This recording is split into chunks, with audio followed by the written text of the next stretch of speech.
উপলক্ষে মাৰব মূল অকুমৰা দিলীপ মৰা কত মানে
গান আৰু চিনেমা কৰাৰ মাজত কি ডিফাৰেঞ্চ পাইছা তুমি?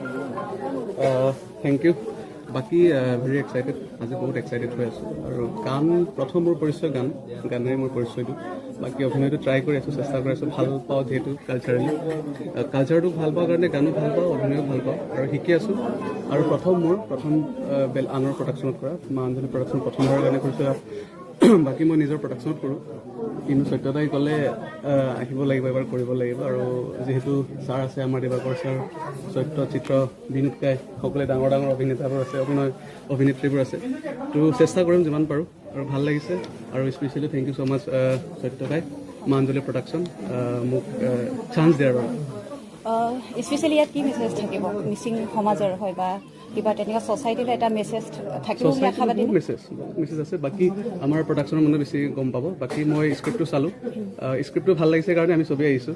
আৰু ডেফিনেটলি আপোনালোকে ভাল পাব। আৰু মেছেজ যথেষ্টখিনি আছে। আপোনাৰ ৰোলটো কি? মোৰ অলপ ডিফাৰেঞ্চ।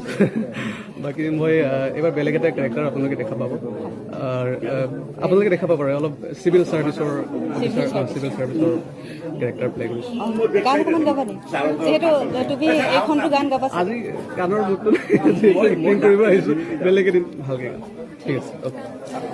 কি ক'বা যিহেতু চিনেমাৰ কাম কৰি আছা, এইবাৰ টানি টু ন এইখন টানিয়াও টুৰ কাম কৰিবলৈ আগবাঢ়িছা, এই মুহূৰ্তত কি অনুভৱ হৈছে? বহুত এক্সাইটেড হৈ আছোঁ।